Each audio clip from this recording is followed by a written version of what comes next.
Bonjour, pour ce nouveau Studio Lacan, nous avons invité pour le Divan dans le Monde François Gonon qui viendra nous parler de neurosciences et du discours néolibéral. Ensuite, pour l'actualité de la psychanalyse, c'est Sébastien Paunou qui, lui, va nous parler du TDAH, le trouble du déficit de l'attention avec ou sans hyperactivité, ce diagnostic qui sème le trouble. C'est parti.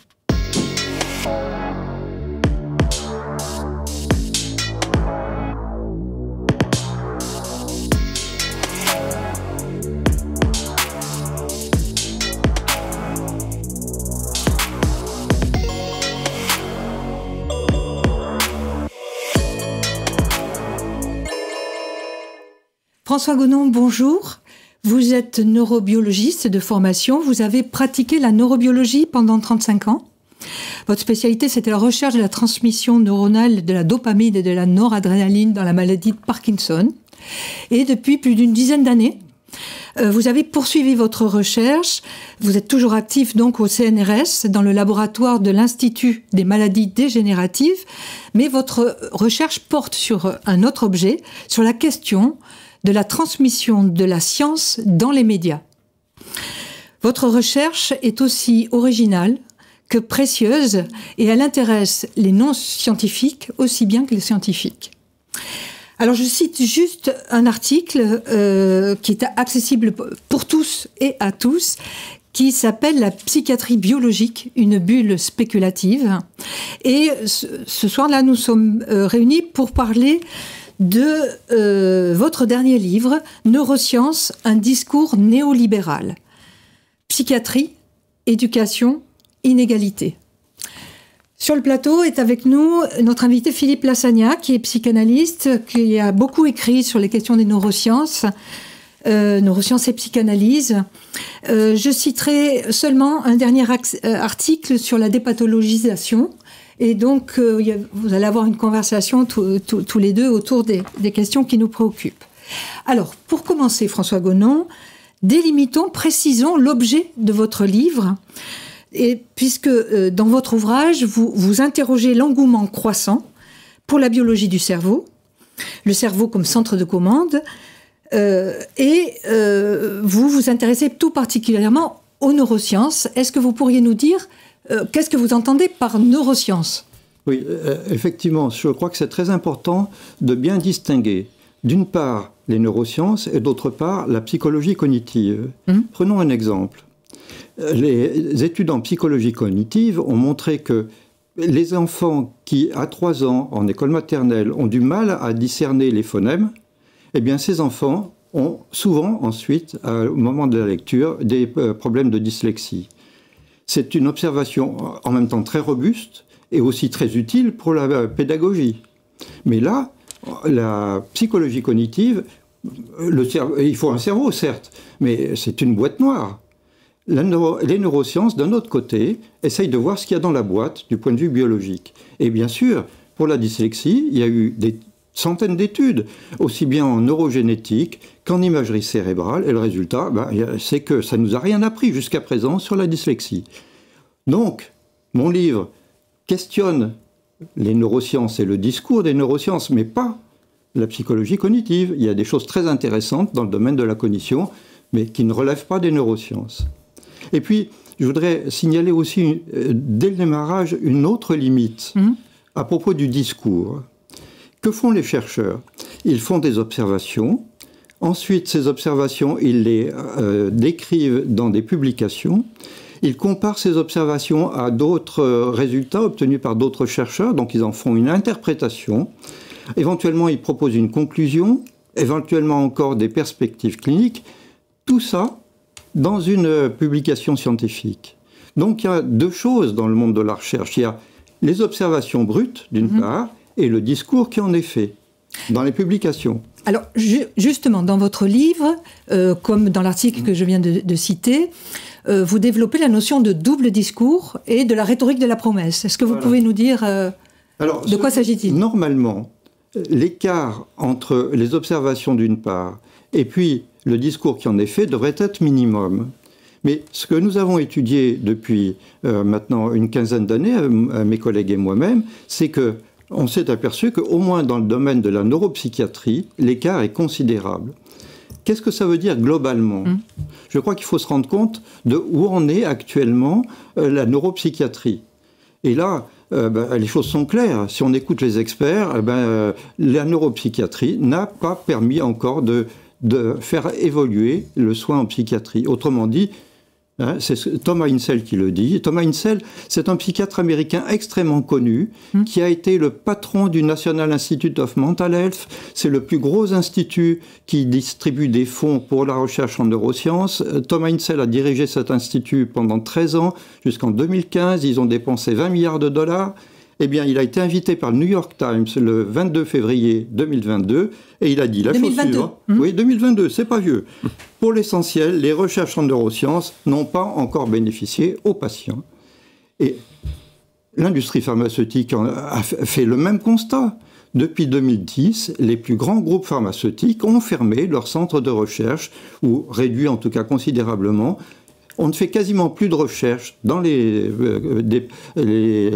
l'industrie pharmaceutique pour trouver de nouveaux médicaments en psychiatrie. Et que disent les experts de cette industrie? C'est que les neurosciences ne sont pas assez développées encore pour pouvoir dire sur quelle cible moléculaire il faut faire de nouveaux médicaments. Donc, c'est trop risqué pour eux.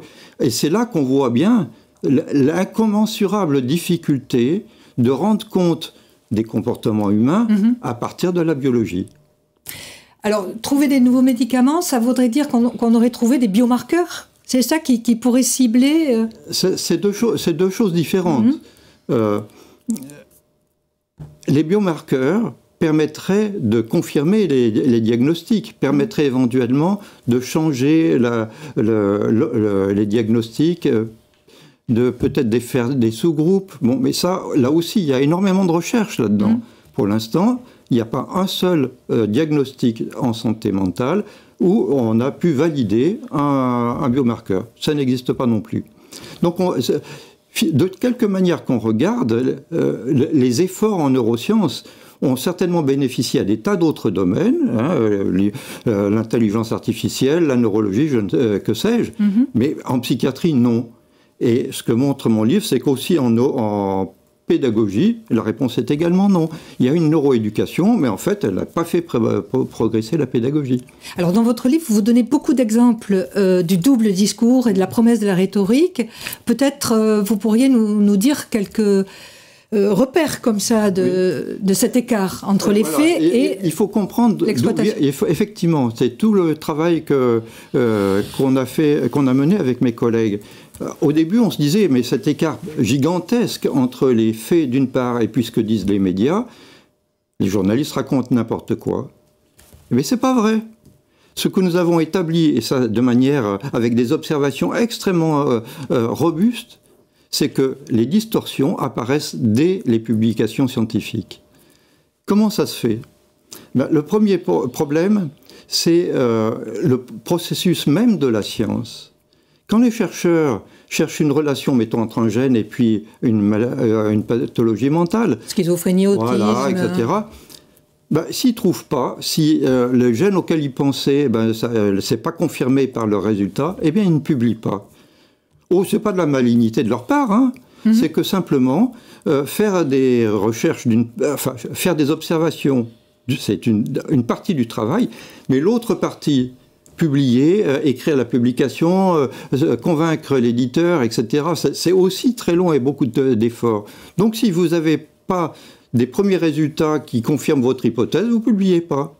Par voie de conséquence, s'il y a une nouvelle recherche sur un nouveau sujet qui est publiée, à tous les coups, ça va donner un résultat spectaculaire, parce que les autres, ils n'ont pas publié.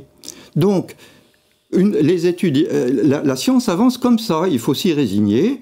Il y a des études initiales, qui sont spectaculaires, prometteuses, mais en fait qui sont très incertaines. Et comme elles sont prometteuses, elles sont publiées dans des journaux biomédicaux de premier plan, donc les journalistes voient passer ces articles et ils en font part dans la presse. Ce que nous avons pu établir, c'est que les journaux systématiquement parlent des études initiales et ne parlent jamais de ces études initiales quand elles ont été réfutées par les études ultérieures. Or, dans tout le domaine biomédical confondu, une étude initiale sur 2 est réfutée par les études ultérieures. Une sur 2 ? Une sur 2. Comme je vous l'ai dit, la science avance comme ça, il n'y a pas de quoi s'énerver.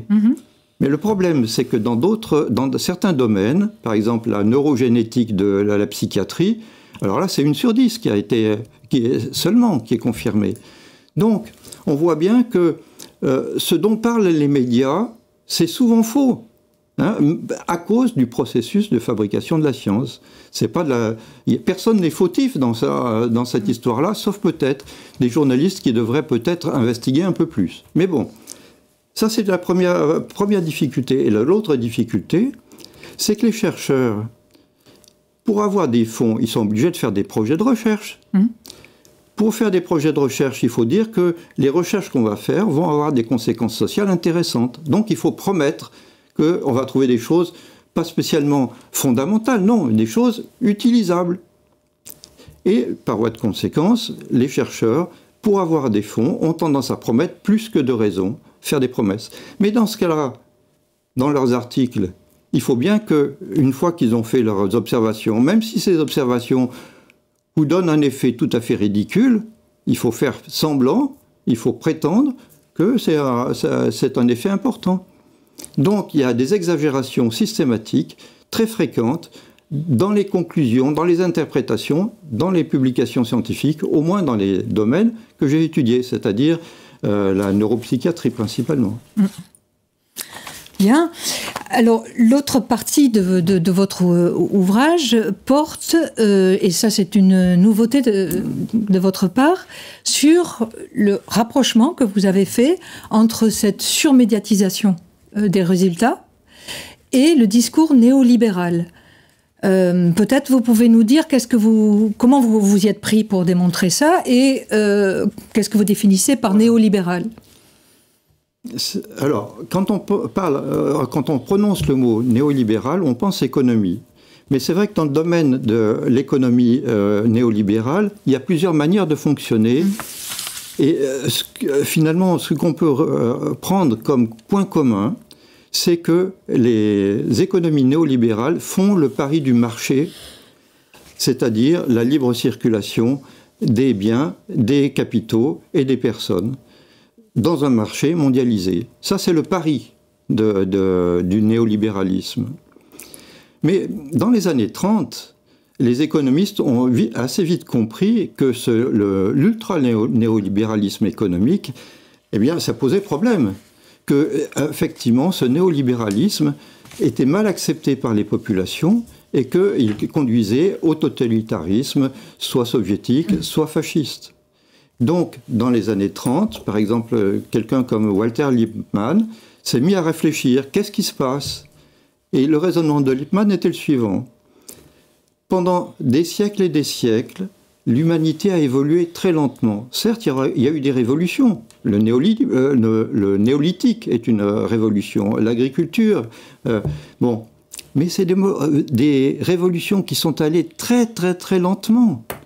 Et là, brusquement, depuis 2 siècles, avec l'industrialisation, avec la généralisation des transports de moins en moins chers, de plus en plus puissants, le marché devient mondialisé et, selon Walter Lippmann, l'humanité n'est pas adaptée à ce pari du marché mondialisé. Donc, ce que dit Walter Lippmann, c'est qu'il faut se débrouiller pour adapter les populations. Et Walter Lippmann, du coup, dit très clairement, il faut des États forts qui écoutent les experts et organisent des services d'éducation et de santé suffisamment puissants pour adapter les populations. Donc on voit ici que le néolibéralisme a un côté culturelle. Hein, c'est une certaine manière d'organiser le pouvoir, avec le pouvoir des experts dans un contexte démocratique, j'entends, hein, on vote quand même, hein, mais on écoute les experts et on met en avant des valeurs qui sont celles du marché mondialisé, c'est-à-dire liberté, autonomie individuelle, responsabilité individuelle. Alors, l'effet sur les recherches. Alors, j'y viens. Ces valeurs de liberté, autonomie, responsabilité individuelle, j'ai rien contre. Hein. Moi, je souhaite que les gens soient le plus autonomes possible et plus responsables. Il faudrait quand même pas mettre de côté la responsabilité collective et la solidarité collective. C'est bien là où les neurosciences arrivent. Parce que si, par exemple, on constate que les enfants qui ne réussissent pas à l'école viennent beaucoup plus souvent des catégories, des populations les plus défavorisées, des catégories populaires, l'explication qu'en donnent les neurosciences, c'est pas qu'ils ont eu des difficultés déjà dans leur vie de départ, hein, à l'apprentissage de la langue, etc., et puis qu'ils vivent, surtout aux États-Unis, dans des quartiers où les écoles publiques sont complètement pourries. Non, c'est une maladie. Tout trouble des apprentissages peut maintenant se traduire par une maladie neurodéveloppementale. C'est le TDAH, c'est la dyslexie, la dyscalculie, ce qu'on veut, quoi. Donc, la difficulté est portée sur l'individu. Et ça, c'est le discours des neurosciences qui est donc, à mon avis, en adéquation avec le discours néolibéral. On laisse de côté la prévention, on laisse de côté la solidarité et les responsabilités collectives. Vous prenez un exemple qui m'a intéressé dans votre ouvrage, le concept de plasticité neuronale, qui paraît comme ça dans une première lecture, amoindrir un peu le déterminisme biologique. Finalement, dans son acquaintance avec le discours néolibéral, finalement, ça devient, au nom d'une égalité des places, une façon de responsabiliser encore plus la biologie, finalement, de l'individu. Peut-être vous pouvez... Oui. Je pense que c'est un point très... le mot lui-même est vraiment intéressant. C'est-à-dire, et l'histoire du mot... Je me suis aperçu, en regardant la presse française, que le mot plasticité neuronale apparaît à la fin des années 90 et est de plus en plus utilisé ces dernières années. Il y a une notion là, comme ça qui arrive. Alors, je pense qu'aux États-Unis, elle est arrivée plus tôt, parce que j'ai lu aussi des articles de collègues américains qui mettaient en avant le lien entre le discours sur la plasticité et le soi néolibéral. Mais pourquoi ? Parce que, effectivement, si on conçoit le cerveau de manière plastique, il est beaucoup moins déterministe que on ne le pensait avant quand on pensait cerveau et ordinateur. Donc, d'un certain côté, ça donne de l'espoir. Ça fait penser que le cerveau est sans limite. Et d'un certain côté, c'est sympathique. Mais l'inconvénient, c'est que si effectivement, à l'école, il y a un enfant qui n'y arrive pas, alors que son cerveau est plastique, franchement, c'est qu'il y met de la mauvaise volonté. Autrement dit, on fait encore une fois reporter la responsabilité sur l'individu, et en particulier les plus défavorisés.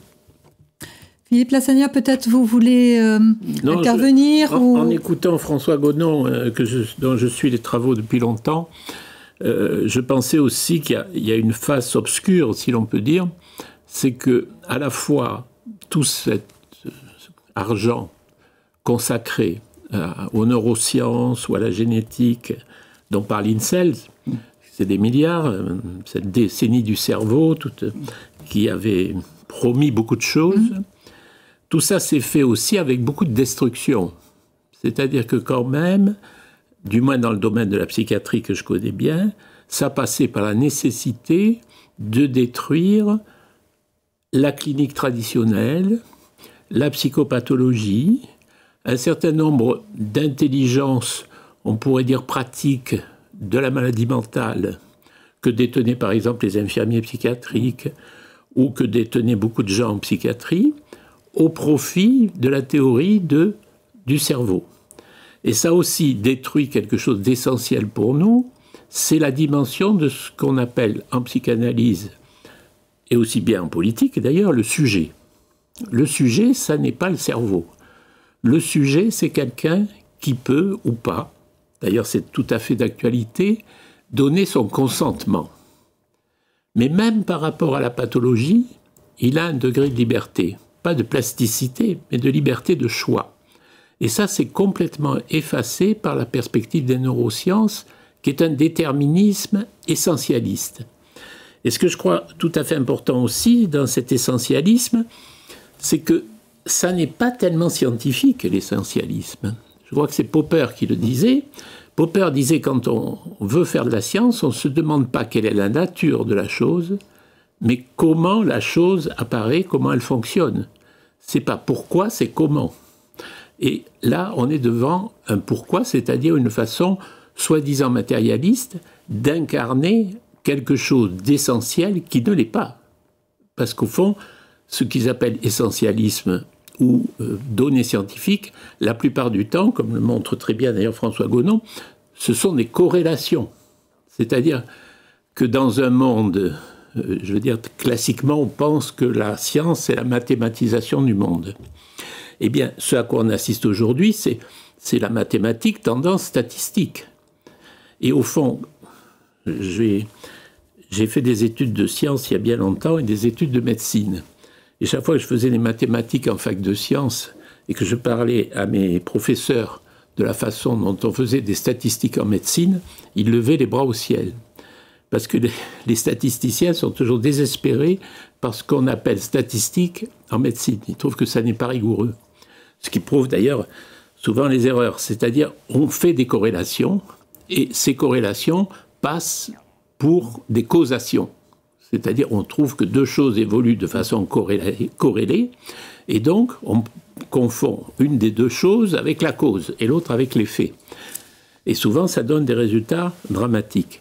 Mais je crois que la destruction, on peut bien le dire, de la clinique psychiatrique, qui était très inspirée par la clinique psychanalytique, et vice-versa d'ailleurs, la clinique psychanalytique a pris à la clinique psychiatrique, ça a détruit toute une culture, tout un lien social, ça a détruit aussi une façon d'envisager le malade mental, d'envisager ce qu'on appelait autrefois l'aliéné, d'une façon déshumanisante. C'est-à-dire que ce n'est pas simplement un arrêt du progrès, je pense que c'est une régression.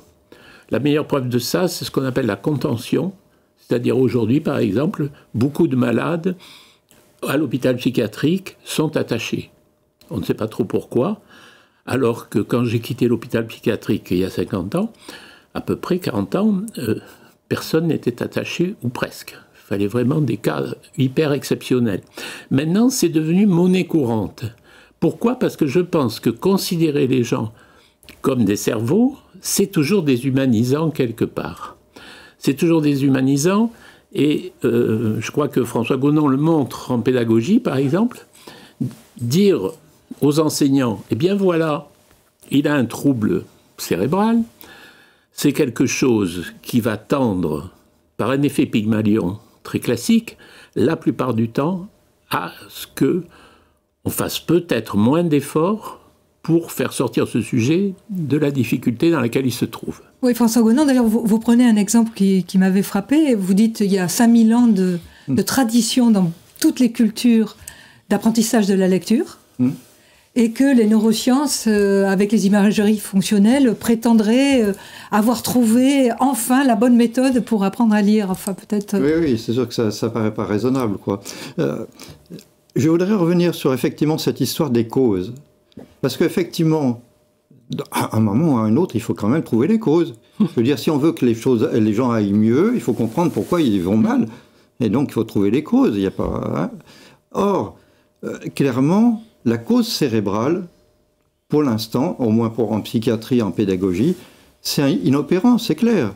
Alors, ceci dit, que disent par exemple les plus grands psychiatres américains ?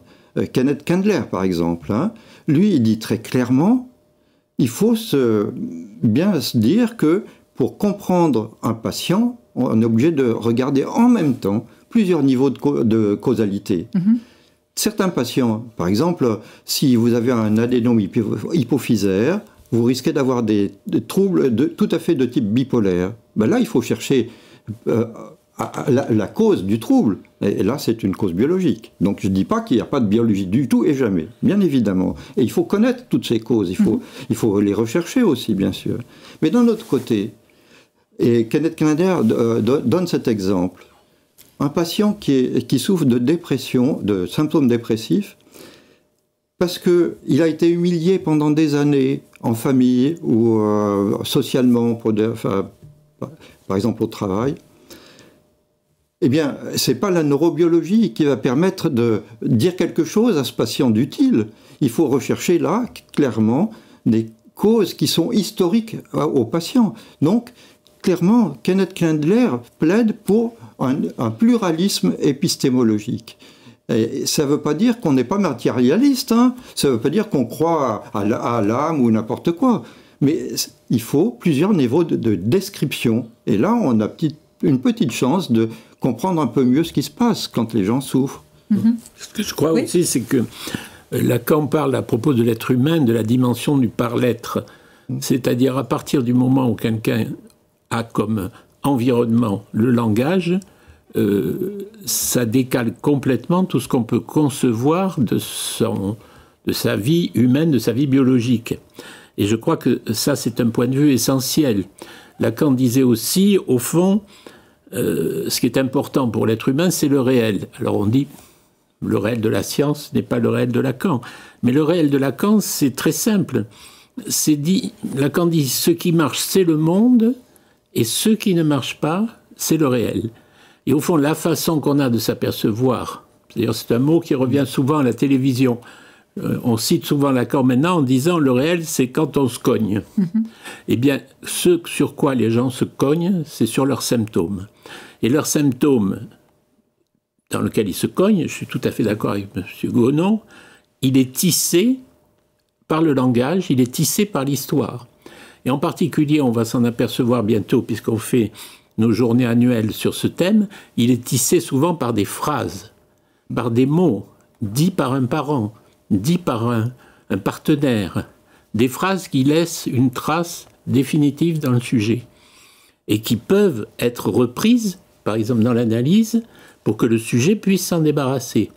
Mais cette dimension-là, évidemment, est-ce qu'on va étudier en imagerie cérébrale quel est l'effet d'une phrase marquante?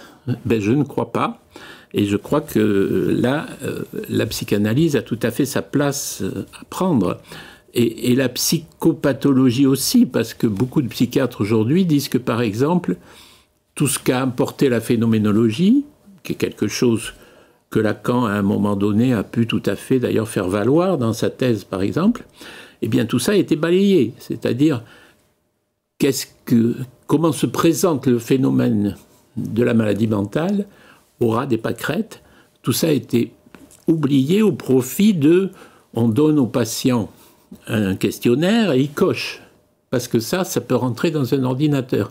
Ce qui se substitue à un entretien clinique tout à fait bien fait, où il y a du ressenti de part et d'autre d'ailleurs. Parce que ce qui est important, je trouve, dans la psychiatrie, et c'est ce que fait valoir la psychanalyse, c'est que l'individu isolé n'existe pas. L'individu a toujours un partenaire. Il a toujours, par exemple, même son médecin est un partenaire. Sa famille est un partenaire. Son image est un partenaire. Tout est comme ça, c'est-à-dire il y a toujours plusieurs personnes dans la pièce. C'est ce que disaient souvent les psychanalystes anglo-saxons. Il n'y a pas une personne à qui on s'adresse et qu'on peut objectiver. Il y a un lien qui se crée. Et très souvent, d'ailleurs, la clinique psychiatrique s'intéresse non pas tellement à l'état du sujet, mais sa façon d'être en lien avec les autres. Et ça, c'est toute la question, par exemple, des pathologies qui sont à la mode aujourd'hui de la personnalité. Les dysphories de genre, les états limites, des choses comme ça. Bien. Alors, on s'achemine vers la conclusion. Finalement, François Gonon et Philippe Hersen, est-ce que vous seriez d'accord pour dire que Malgré tous les milliards qui ont été mis sur la table, il y a plus de... Le premier neuroleptique, c'était 1952, et on n'a toujours pas trouvé mieux. Et enfin, on a amélioré la découverte, mais pas inventé un autre médicament. Vous nous dites que l'industrie pharmaceutique se retire de cette recherche. Donc, est-ce que vous seriez d'accord pour dire qu'il n'y a pas eu de mutation génétique dans l'être humain qui expliquerait la multiplication des pathologies aujourd'hui, mais que peut-être il s'agit plus d'une mutation de discours, plutôt sémantique, plutôt que génétique, de discours, et que la responsabilité individuelle et la montée de la biologie du corps comme supposée cause vient effacer la dimension humaine, la dimension de la parole. Enfin, je vous propose. Oui, c'est ce que je dis. Hein. Ouais. Le néolibéralisme, donc l'éthique néolibérale est déshumanisante, c'est ce que je pense, parce qu'elle focalise, elle laisse de côté les responsabilités collectives. Et les neurosciences, le discours, plus exactement, le discours des neurosciences, aussi joue avec ce discours néolibéral. Et c'est là où il faut bien faire la différence. Je ne dis pas qu'il ne faut plus faire de recherche en neurosciences, soyons bien clairs. Hein, mais il ne faut pas faire promettre des choses qui sont complètement irréalistes. Ce n'est pas avec les neurosciences qu'on va, à court ou moyen terme, arriver à comprendre la schizophrénie. Ça, c'est clair. Bon, Philippe, oui, un mot. Ce qui me faisait penser, en lisant François Gonon, vous parlez de Lippmann. Lippmann a écrit un livre sur Freud. C'est un de ses grands inspirateurs. Et il a travaillé aussi avec le neveu de Freud, avec Édouard Bernays. Et donc, c'est très curieux de voir comment, en effet, en 1930, il y a quelque chose qui se joue là, et dans lequel nous sommes. Parce qu'au fond, même la question de la vérité, par exemple, de la post-vérité, elle est déjà chez Lippmann. Elle est déjà mise en question chez Lippmann. Et c'est quelque chose dont on va voir bientôt avec les élections en Amérique, qui n'est pas rien. Bien, merci. Je ne peux qu'encourager nos auditeurs à lire ce livre qui est très clair, même pour des non-scientifiques, et justement pour ne pas se faire traiter d'obscurantiste quand on critique la science, c'est une bonne aide. Maintenant, nous allons passer à la rubrique de l'actualité de la psychanalyse.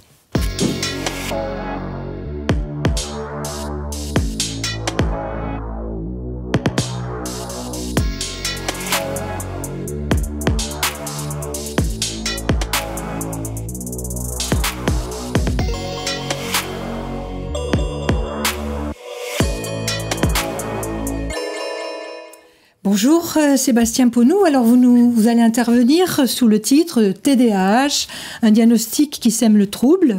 Vous êtes psychanalyste et professeur des universités en sciences de l'éducation à l'université de Paris 8 et vous êtes spécialiste de la question de la santé mentale et de l'adolescent. Alors le TDAH, dites-nous.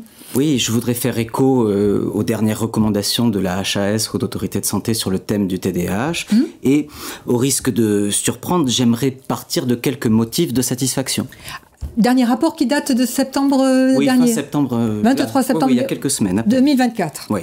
Alors, premier point de satisfaction, la HAS, pour la première fois, reconnaît de manière très claire qu'il n'y a pas d'étiologie biologique, de cause neurologique ou génétique pour le TDAH, et donc pas de test qui permet de contribuer au diagnostic. C'est la Haute Autorité de Santé. Absolument. HAS. Et de ce fait-là, la HAS insiste sur le fait que le diagnostic de TDAH doit être clinique, c'est-à-dire qu'il s'appuie sur la dimension de la rencontre avec l'enfant et doit tenir compte de la parole de l'enfant, mais aussi tenir compte d'une approche plus globale qui intégrerait les différentes composantes de son environnement familial, social, ses parents, bien sûr, et puis l'ensemble des intervenants qui gravitent autour de l'enfant.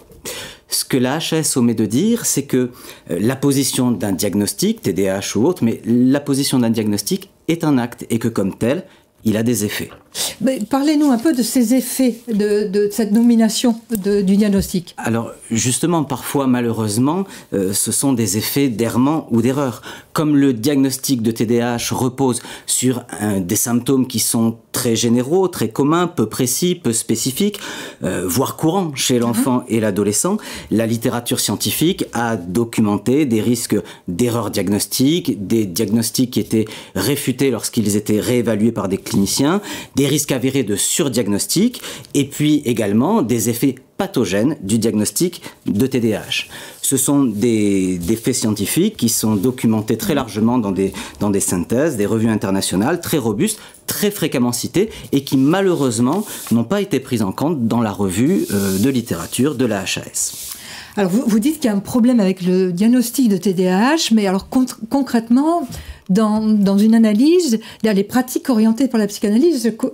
Comment fait-on? Qu'est-ce qui se passe? Je crois d'abord que nous n'avons pas tellement intérêt à disputer le diagnostic de TDAH ou à lui opposer d'autres diagnostics issus des nomenclatures psychiatriques classiques ou de la clinique psychanalytique. Je crois que la cause de l'enfant mérite beaucoup mieux que ce type de débat et qu'il s'agit pour l'analyste et puis plus généralement pour les praticiens de la parole ou des métiers du lien de composer avec les signifiants et les savoirs de notre époque.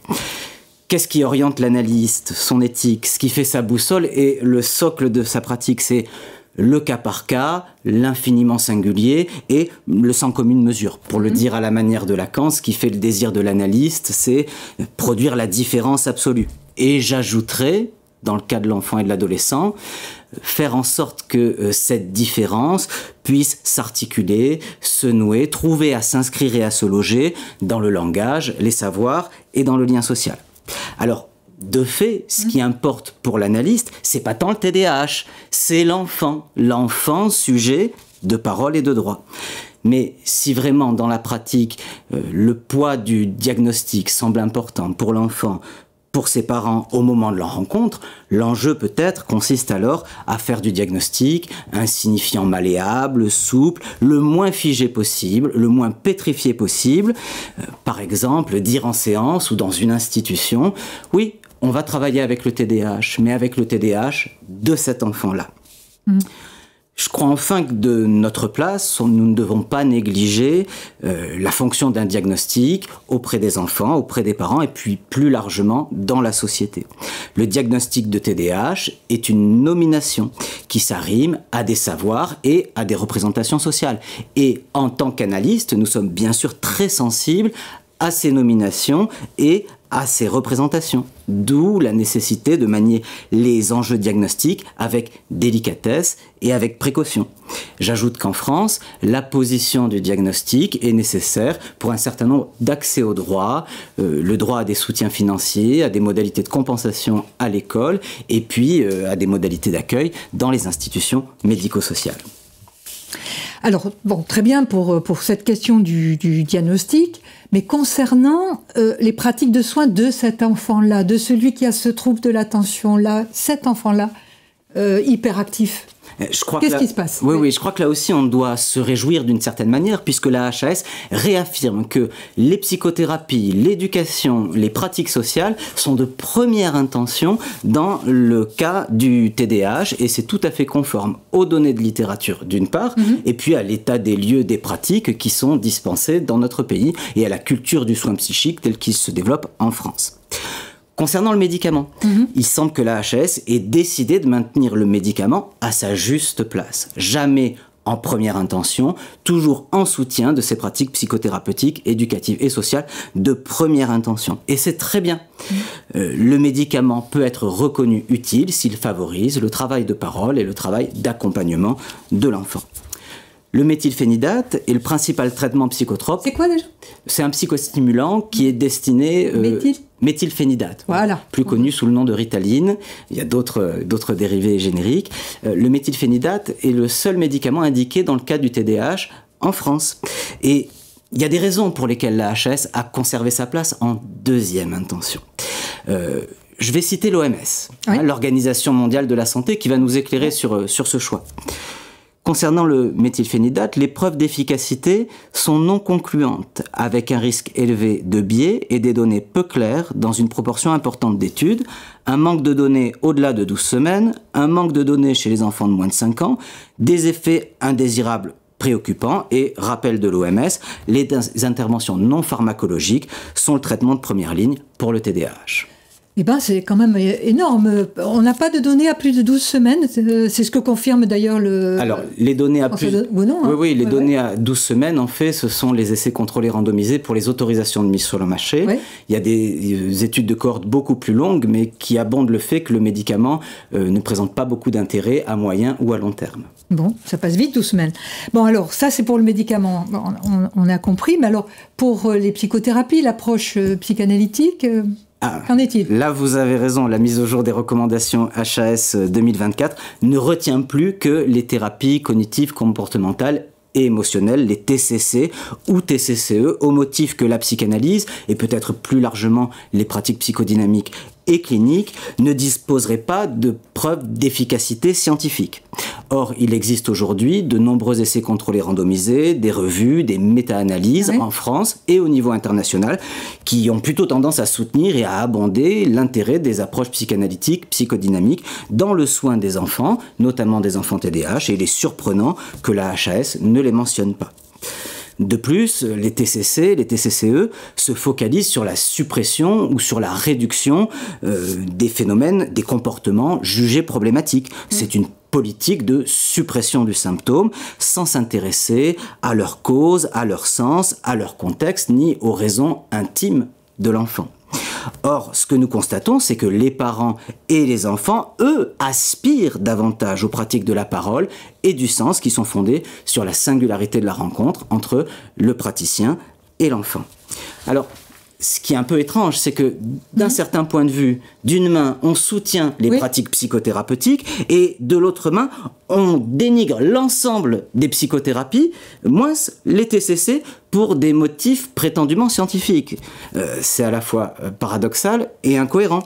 Et j'ajoute que c'est d'autant plus incohérent que la plupart des choses humaines ne relèvent pas de la science et a fortiori chez l'enfant et l'adolescent. Si je prends le rire, le rêve, les aléas de la vie, la parole, le jeu, les apprentissages, ce qui compte pour l'enfant, l'amitié, l'amour, le lien avec ses parents, ses frères, ses sœurs, le désir de savoir, le désir de vivre, ça a du prix, mais ça ne fait pas un objet scientifique. Un autre point qui me semble important, c'est que la HAS soutient la mise en œuvre de programmes standardisés de guidance parentale.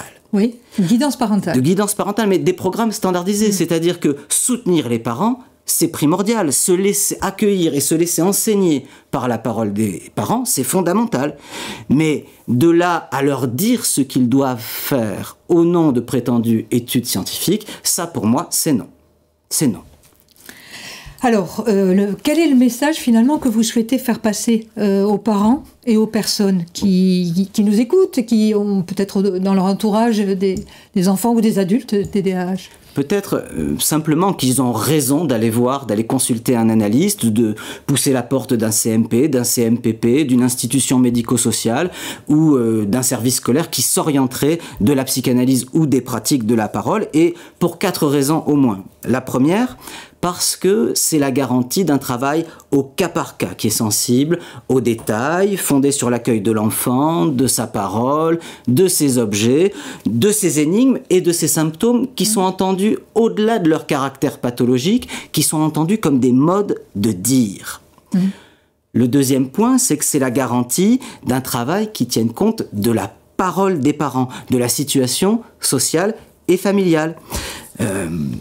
De fait, les parents sont dans l'équation de l'énigme de l'enfant. Mais ils sont dans l'équation, non pas du côté du problème, mais du côté de la solution. On s'appuie sur ce que nous amènent les parents pour travailler avec l'enfant. Troisième point, la psychanalyse et les pratiques orientées par la psychanalyse, c'est la garantie d'un travail qui repose sur les trouvailles et les inventions qui se font jour dans la rencontre avec l'enfant. Nous, dans notre jargon, on dit c'est une clinique sous transfert. Et ce qu'on nomme invention, c'est ce que la langue commune appelle soin ou éducation. Sauf qu'on change radicalement de paradigme, c'est-à-dire que on part de l'enfant, on part de ses trouvailles, ses inventions qui se font jour dans le travail, et ça change radicalement les choses en termes de pratique de soins. Le dernier point, c'est que s'adresser à un psychanalyste, c'est la garantie d'un plus de formation. Il y a la formation analytique, il y a la formation qui a lieu dans les écoles et dans les associations de psychanalyse, en plus de la formation universitaire et des titres et des diplômes qui permettent aux psychanalystes de s'autoriser comme médecin, pédopsychiatre, psychologue, pédagogue, enseignant, éducateur, orthophoniste. Bref, la psychanalyse comme un lieu et un lien pour soutenir l'enfant et sa famille. Eh ben, merci beaucoup, Sébastien Paunoux. Ce sera donc le mot de la conclusion, puisque notre émission est terminée. Un nouveau Studio Lacan sortira la semaine prochaine à 18h30. À bientôt.